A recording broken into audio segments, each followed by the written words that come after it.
Gentlemen, is OKC, in your opinion, still the favorite to win it all, or do we now see some real flaws in their quest for a repeat? PJ, I'll start with you, champ. Thank you.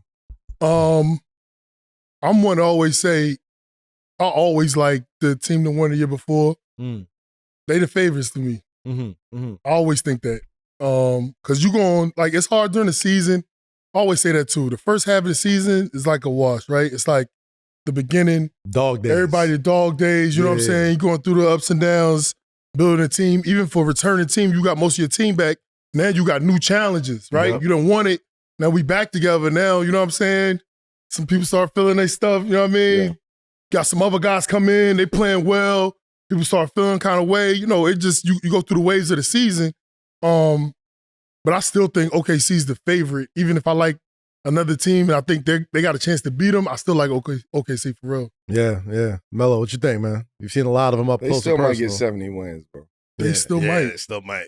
Like to PJ's point, you know, he experienced it. With the championship team winning and then coming back, trying to repeat and do that. I never experienced that, so I can't speak from what it's like. But the mentality, I can speak to the mentality. Yeah. Knowing if I won something and what that feels like and what we did to do that. We coming back the next year at that level of mentality, which OKC did, which is why we thought it was over 70 games. They came back. It wasn't no baggage. It wasn't no setbacks. They put the foot on the gas. Their setback is coming now. Yep. Right? Where they played teams, and then, we go meet up against this one motherfucker who we just can't figure out, that nobody can figure out. Right? So you got to match that with San Antonio. Yeah. But now you look at your others, not the star players. You're looking at the other guys on OKC who are very, very good players for what they do in their positions. Now we got to match them up against San Antonio others who are very, very good at what they do. Yeah.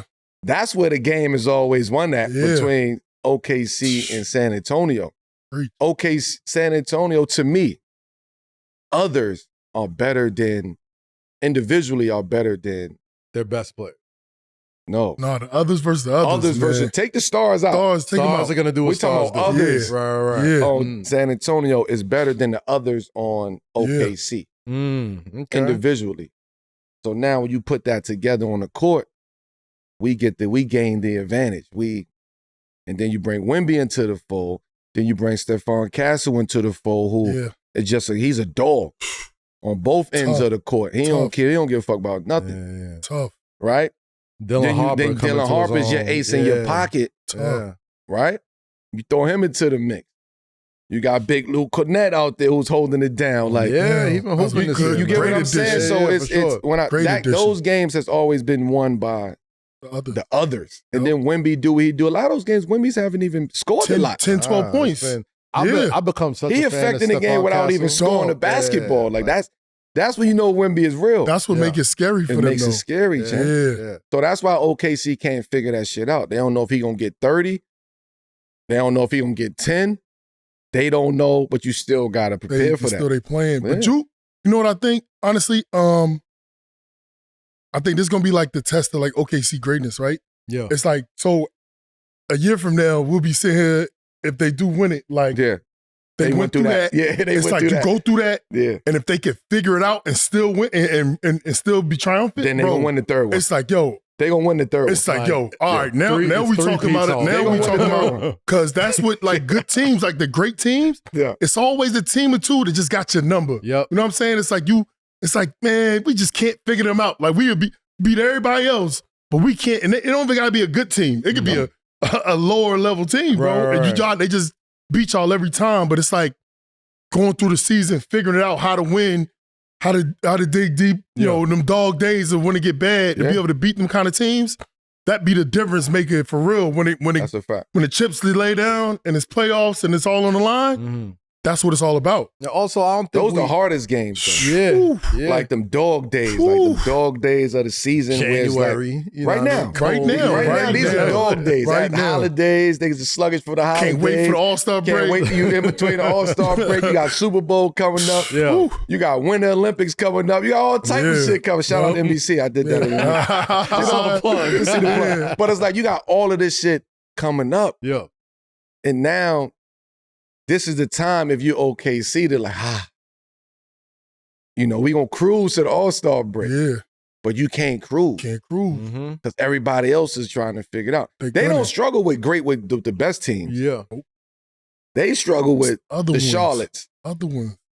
Because you get Let's just say the others. Let's say the others. The others. Because if you others. OKC Thunder, you getting everybody's best shot. Every night. Charlotte Hornets beating you, that And makes their season. And Charlotte's playing well. And I like the way they built. I like but they playing well. But go I ahead, like keep Brandon going. Miller. But a team that is on the lower end of the record, Yeah. they play a team like the Thunder well or even beat them, that catapults them. That makes them feel like, we can actually see what we can be if we all put this together. That can make your season. You might not even make the playoffs, but you can say, we beat the Thunder this one time. This time right now is the most important time for OKC. Yeah. This January to All-Star break. This is their most important time. If they can sustain what's about to happen or what's happening, they 7-6 in their last 13. If they can sustain the roller coaster that's about to happen or that's happening up until All-Star break and come out here kind of unscathed and still only got 8 losses and 9 losses, they're gonna go on the run after the break. They might lose one game after the break. That's just if you're a championship team and talented the way that they are and understand how to flip the switch, and we're gonna get healthy and we're gonna get the message coming out of All-Star break is it's go time now. Right. It ain't no step backs after that. Yeah. And to me, right now with them, I think it's all about the others. The others. Cause Shea, it's so easy for Shea, bro. Shea will walk at 30, right? And it was kind of, I really compared to like my Houston days with James, like where he was gonna get 30, right? But it was like, because if we can all, it don't, you know what I'm saying?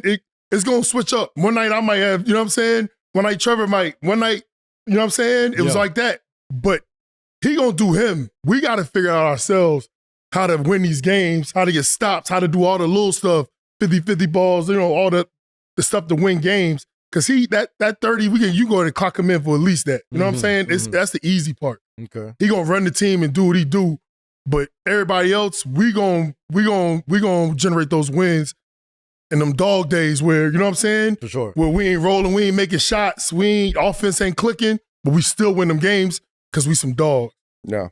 Last question before we go to the next topic. Outside of the obvious, the rest and getting be with family and do all that stuff, what is it about the post All-Star break that makes teams just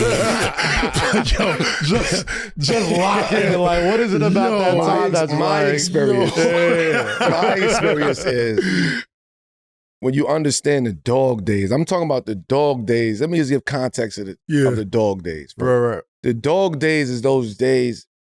It's like you're past 25, 30 games.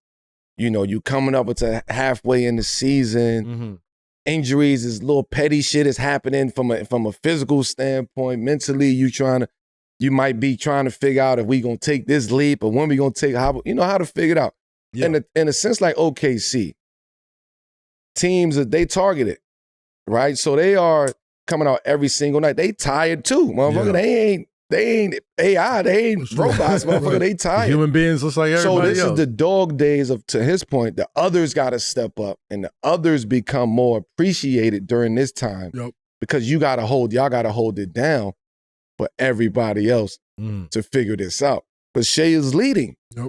I got to lead every single night I step on the court. Like he just said, JH clock him in for 30. I have to get 30 every night. Shea is one of the 3 players in the NBA who is very consistent every single night. Yep. It's like him and Giannis. Like, what you're going to get. You're going to get 30 from those guys every single night. So now help me get us to All-Star break. Yep. I'll come in the clutch like last night, Utah, OKC losing. Mm-hmm. Jay, bring a clutch. All right, cool. Let's get on out of here. All right, bet, cool. On to the next. Fuck it. We should have lost, but all right, cool, bet. Yep. Give me the All-Star break. Now, after All-Star break, we get a week of rest. We chilling. We get our mind right. We ain't got to think about basketball for a week. No practice, no nothing. Yep. We on vacation. Like, our body and mind reset. Now when you come back, that first practice is a real practice. Mm-hmm. Yeah. Now everybody bring it in. Yo, it's lock-in time. Let's go. This is what we got to do. Everybody know they roll. Everybody lock the fuck in. Like that's the conversations get stronger after All-Star break. Get real. The energy get realer after All-Star. So if you ain't ready to take this next leap of where we going at, then you might as well tell coach to sit you down. Like it's that much energy. Yeah, for sure. The attention to details get like intensified.